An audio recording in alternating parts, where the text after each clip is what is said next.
इससे पहले हम लोग क्षेत्रफल पढ़ चुके हैं। आज हम आयतन पढ़ेंगे। तो आयतन पढ़ने से पहले हम ये जान लेंगे कि आयतन होता क्या है। आयतन 3 विमाओं से घिरा हुआ होता है और उसको जानने के लिए हम कुछ प्रैक्टिकल करके देखेंगे, जिससे हम पहचान जाएंगे कि आयतन होता क्या है। देखिए, ये हमारे पास आयत है। अब इसी आयत से हम आयतन को समझेंगे, जिसमें हम पढ़ेंगे घनाभ, घन, बेलन, शंकु और गोला। इन सभी के बारे में आज ही इसी एपिसोड में पढ़ेंगे, जिससे आप अच्छे से बेसिक जानकारी आपको मिल जाएगा। इसके बाद आप कभी भी इन सभी का जो सूत्र है आयतन का वो नहीं भूल पाएंगे। तो आइए देखते हैं कि कैसे निर्माण होता है और कैसे हम उसको याद करते हैं। रटना नहीं है, आपको चित्र बनाते हुए चलना है। ये आयत है। अब इस आयत से हम आयतन का कैसे निर्माण करते हैं, घनाभ। देखिए, पहले हम एक आयत बनाते हैं जमीन पर। तो आयत थोड़ा सा हम तिरछा बनाएंगे, क्योंकि जमीन पर रहेगा तो ऐसा तिरछा दिखता है। ये आयत मान लेते हैं, ऐसे तिरछा है। तो अब क्या करते हैं, इसके ऊपर हम बिल्डिंग तैयार करते हैं। कैसे बिल्डिंग तैयार? वो बिल्डिंग ही ऊंचाई होगा। ये यहां पर ऐसे और इस तरह से ऐसे।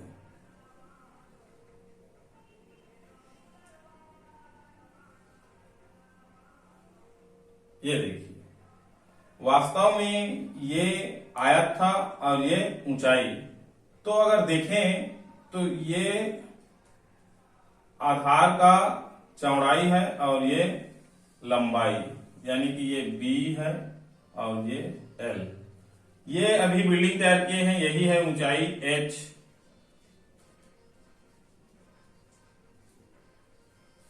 अब देखते हैं इस घनाभ का आयतन क्या होता है। घनाभ का आयतन बराबर, देखिए, आयत का क्षेत्रफल आपको पहले से पता है कि उसका क्षेत्रफल होता है लंबाई गुणित चौड़ाई।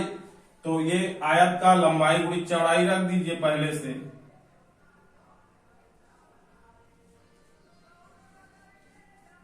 ये लंबाई गुणित चौड़ाई, और हमने अभी ऊंचाई बनाया है तो इसमें ऊंचाई जोड़ दीजिए। तो ये हो गया आपका घनाभ का आयतन, और ये पूरे घन इकाई में होता है। घन इकाई याद रखिए, क्षेत्रफल का जो होता है वर्ग इकाई होता है, और आयतन का जो इकाई में दर्शाते हैं वो घन इकाई में।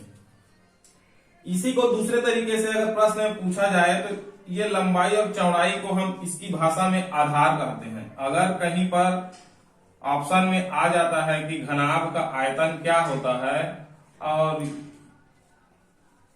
ये जो ऊपर वाला जो सूत्र लिखा है ये ऑप्शन में नहीं है, उसके बदले में क्या लिखा रहेगा, लंबाई और चौड़ाई को आधार बना देगा और इस ऑप्शन को देगा। तो ये भी सही है।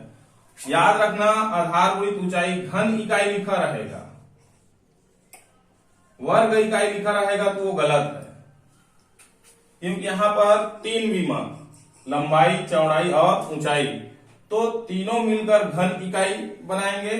कहने का मतलब ये जो है छोटे छोटे 1-1 सेंटीमीटर के घन में बने रहेंगे। इस तरह से 1-1 सेंटीमीटर वाले घन इसमें कितने हैं, वही है यहाँ पर।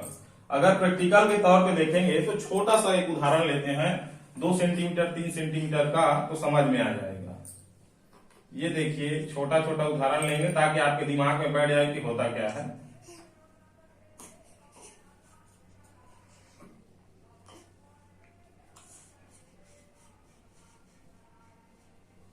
ये देखिए, अब ये पीछे साइड का बैकग्राउंड नहीं दिखता।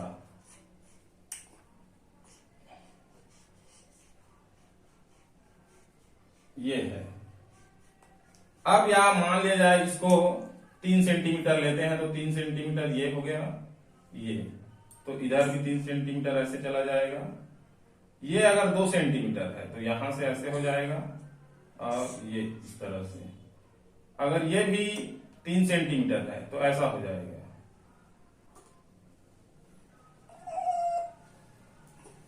इस तरह से ये घनाभ है, और घनाभ का जो एक एक डिब्बा है वही घन है, 1-1 सेंटीमीटर का घन है ये वाला हिस्सा।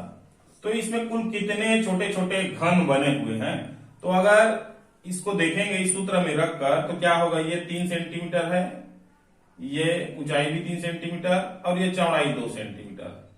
तो देखते हैं रखकर, ये हो जाएगा लंबाई 3, चौड़ाई 2 और ये ऊंचाई 3, तो 3 दूनी 6, 6 या 18 घन बनेंगे इसमें, 18 घन इकाई।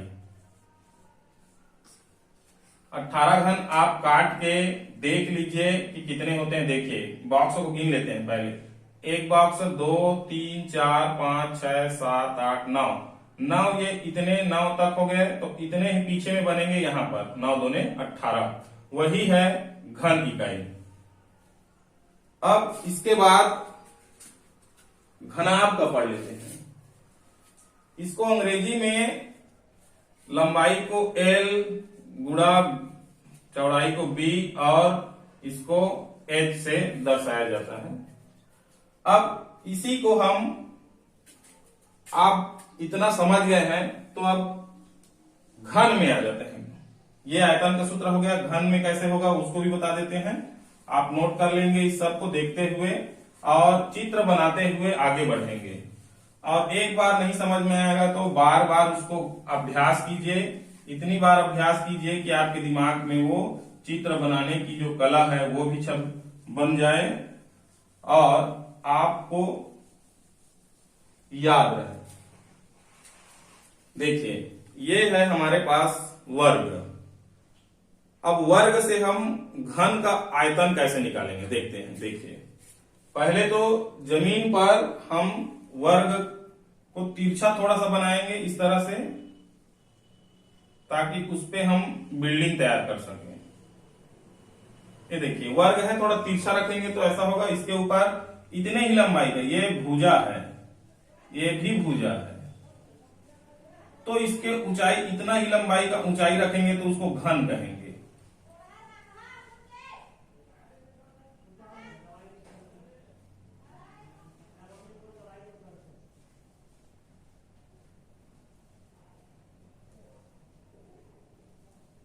ये घन तैयार हो गया।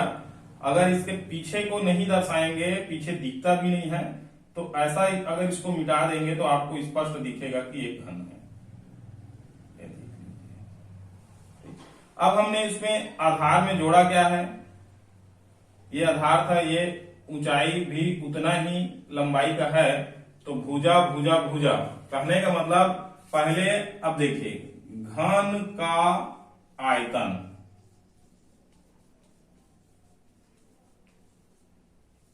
इसका जो आधार है, अगर सूत्र में देखेंगे तो आधार गुणित ऊंचाई होता है। ये याद रखिए, ये बेसिक जानकारी है, यहीं से हम सीखते हैं कि इसका आयतन क्या होता है।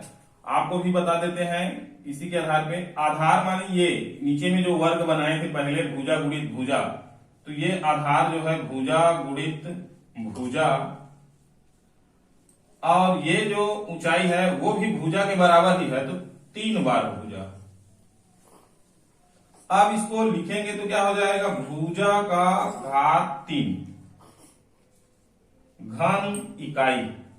याद रखिए ये छोटी छोटी चीजें हैं जो याद नहीं रहता है। भुजा का घात 3, अब पेपर में आ जाता है यहां पर वर्ग इकाई लिखा रहेगा, तब भी आप ऐसे करके टिक कर देते हो। तो याद रखिए आयतन का जो इकाई होता है वो घन इकाई में दर्शाया जाता है। अब अंग्रेजी में इसी को हम भुजा को अगर ये मान लेते हैं तो 1/3 हो जाता है घन इकाई।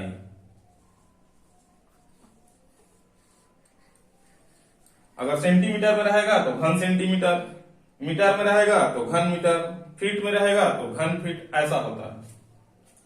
अब आप घन का आयतन अब यहां से आप बना लेंगे और इसी तरह आप सीख सकते हैं। अब इसके बाद हम आते हैं बेलन। इसके बाद आप उतार लिए होंगे तो बेलन का भी इसी से आगे बढ़ेंगे।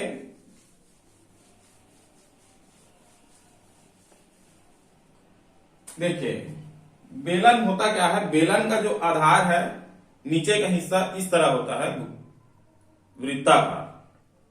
तो वृत्ताकार को फिर हम ऐसे करके यहां पर बनाएंगे। वृत्ताकार देखते हैं, देखिए वृत्ताकार इस तरह से बनाएंगे, ये हो गया वृत्ताकार।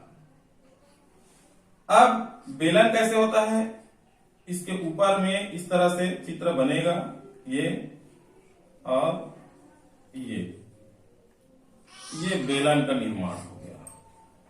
ठीक, इस वृत्त का क्षेत्रफल क्या होगा, ये भी आधार ही है। क्या है ये, आधार। जैसे हम घन घनाभ में आधार पढ़े हैं, जिस पर टीका होता है उसी को बोलते हैं आधार। तो इसका जो क्षेत्रफल होता है, वृत्त का क्षेत्रफल होता है पाई आर का वर्ग होता है। तो अब बेलन का हम क्या निकालेंगे, बेलन का आयतन अगर निकालेंगे तो सेम कंडीशन यहां पर भी होगा। आधार का क्षेत्रफल होगा गुणा ऊंचाई।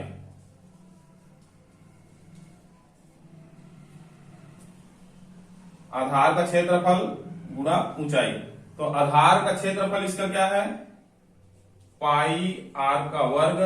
अब इसमें ऊंचाई हम जोड़ दिए हैं, ये देखिए यहां पर भी बिल्डिंग तैयार कर दिए। तो इसका और इसका गुणा ही इसका आयतन है h। ये भी घन इकाई में ही होगा। तो बेलन का आयतन हो जाएगा पाई आर का वर्ग h। अब देखिए इसी से अब शंकु का आयतन देखते हैं क्या होता है। शंकु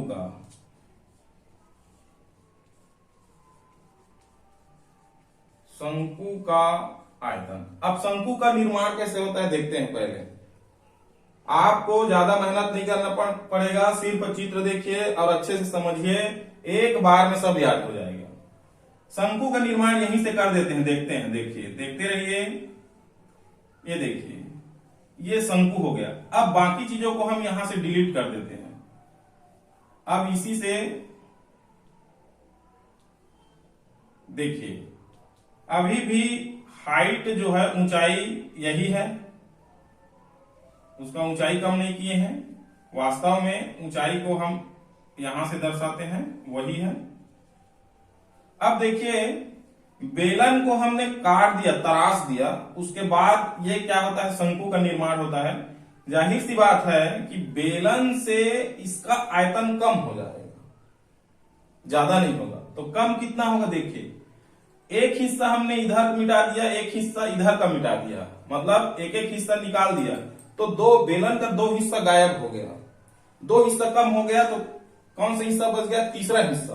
तो तीसरा हिस्से को ही हम 1/3 बोलते हैं।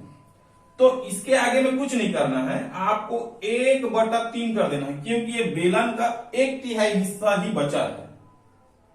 तो 1/3 पाई आर का वर्ग h घन इकाई, और कुछ नहीं, बस ये सूत्र आप याद रखिए। गणित जो है इससे रिलेटेड जितने भी आएंगे हम आगे और बताते जाएंगे, इससे इबारती प्रश्न जुड़े हुए होंगे। अब ये घन शंकु का आयतन यहां से निकाल लिए। अब गोला का देखते हैं। देखिए गोला का क्या होता है, इसी से संबंध है, आपको कहीं और नहीं जाना है, इसी को जोड़ते हुए आगे बढ़ना है। और याद कैसे करते हैं, गोले का आयतन, गोले का आयतन इसी से रिलेटेड। देखिए गोला पूरा गोल गेंद जैसे होता है, याद रखिए। यहां से हम व्यास खींचते हैं, व्यास खींचने के बाद इस पर ऊपर और नीचे शंकु का निर्माण करते हैं तो ऐसा होगा, एक शंकु ऊपर बनेगा और एक शंकु नीचे बनेगा। और ये जो कटा उटा हिस्सा है बच गया है वो भी मटेरियल में रहेगा, उसको फेंकेंगे नहीं, बल्कि ये भाग करके एक और शंकु का निर्माण करेगा, ये भाग और ये भाग करके एक और, तो कितने शंकु, 4 शंकु। तो कहने का मतलब ये जो शंकु का आयतन है इसका 4 गुना ये होगा। अगर इसकी त्रिज्या, अब यहां पर देखेंगे तो ये इसकी त्रिज्या है, ये इसका हाइट है, तो हाइट भी r के बराबर ही होगा, ये r है तो ये भी r होगा। तो यहां पर 4 गुना का मतलब होता है, 4 का गुणा कर दीजिए तो क्या हो जाएगा, 4/3 पाई r का वर्ग, और एज जहां इसका हाइट है वहां पर हम क्या रखेंगे, r रख देंगे, एक और r, ये देखिए एक गुणा करके। अब 4/3 पाई r, ये दोनों का गुणा हो जाएगा तो r का घात 3 हो जाएगा। यही फर्क है, सिर्फ एच जो है इसमें अलग हो जाता है, शंकु में लंबा चौड़ा, लेकिन गोले के अंदर अगर शंकु देखा जाए तो r के बराबर ही उसका ऊंचाई होता है, इसलिए यहां पर h की जगह हमने r ले लिया। इस तरह से इसका जो गोले का आयतन होता है 4/3 पाई r का घात 3 घन इकाई।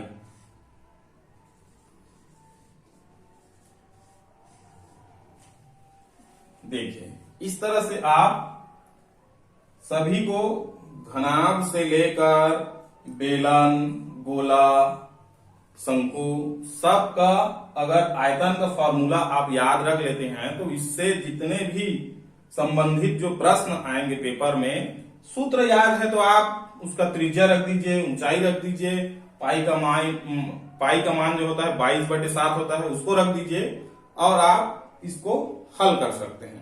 आप रटते हुए मत जाइए, सीखते हुए जाइए। तो मेरे चैनल का नाम ही इसीलिए है basic knowledge by Roshan Raja sir करके, आप गूगल पे सर्च करेंगे आ जाएगा। अगर ये मेरा सिखाया हुआ आपको अच्छा लगता है तो बिल्कुल शेयर कीजिए, लाइक कीजिए और सब्सक्राइब कीजिए, क्योंकि ये मेरा जो चैनल है शिक्षक जो भर्ती होने वाला है उसके लिए है, और जितने भी अभी कंपटीशन होने वाला है, भर्ती आने वाला है, सभी इसका फायदा ले सकते हैं। तो अच्छा लगा होगा तो बिल्कुल अपने दोस्त यारों को भेजिए, सेंड कीजिए और लाइक कीजिए।